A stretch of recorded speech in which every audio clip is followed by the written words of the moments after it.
Hey everyone, Codex here. I hope you're doing fantastic. So today what we're gonna do is take a look at altcoins and we'll be discussing this constant bearish momentum and the crazy streak of weekly red candles that we've been experiencing lately, because it seems like your average Joe hasn't learned anything from this so far.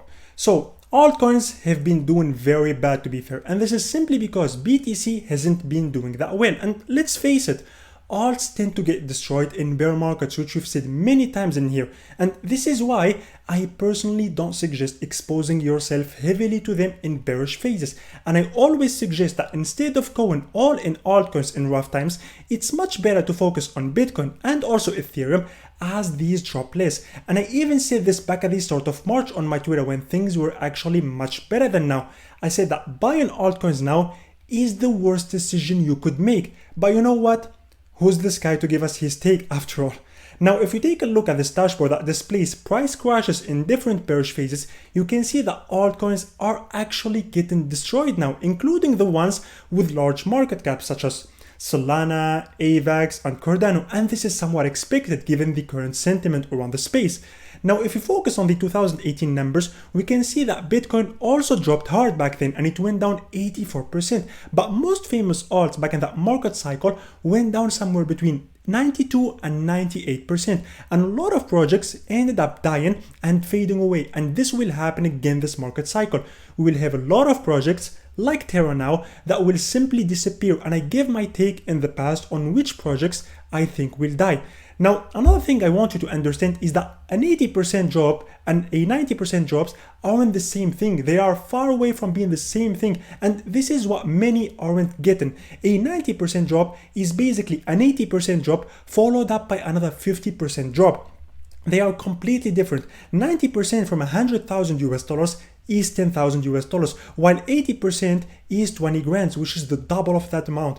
And if you can't understand this, I have no idea how you made money to even invest in the first place.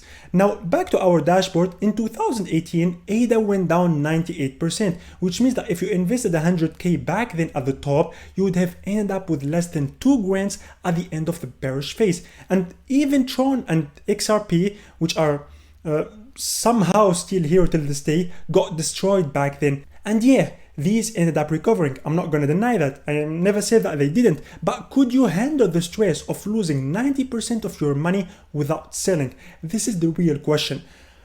And the answer is simply no for most people, including myself. I will never be able to handle a 95% loss across my portfolio. And this is why I will never expose myself heavily to alts in bear markets in the first place. Now, the current market crash is actually nowhere near the one we had back in 2018, but we are slowly getting there. And as of now, BTC, Ethereum, and we could also say BNB are down the lowest. Meanwhile, Solana is down over 85%. Luna got wiped out of this earth, and with the rest bleeding very hard, the rest is bleeding super hard. And as long as Bitcoin is losing its value to the US dollar, these altcoins will just keep getting destroyed. And the worst part about all of this is that these alts will not only lose their value to the US dollar, but also to Bitcoin and Ethereum, which are basically the safest bet. If you want to be in crypto so bad in these hard times, why would you even invest in an altcoin that loses its entire value when you can simply buy BTC or Ethereum and swap it later on when the option prevails? And the dumbest argument you could hear is that the Bitcoin dominance is decreasing, and so why not buy alts? But the Bitcoin dominance is decreasing simply because there are more alts than ever into the space. There are over 18,000 altcoins now, and every single day there are 100 new projects coming into the space, and so it's normal for the BTC dominance to increase.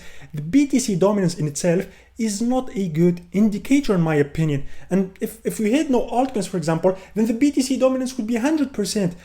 Taking the BTC dominance as an indicator to compare the performance of alts isn't a good indicator in my opinion.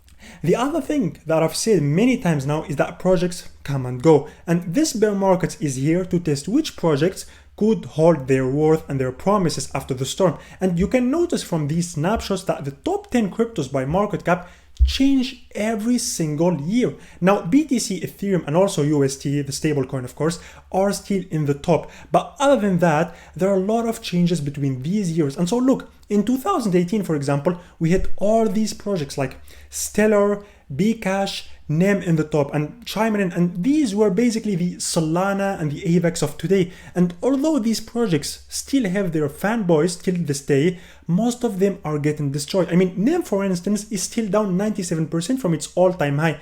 And this, by the way, is the fate of most projects. And if we look at the 2019 numbers or the 2020 list, it's also very different. They are very different from each other. And I'm sure that this market cycle will end up the same way.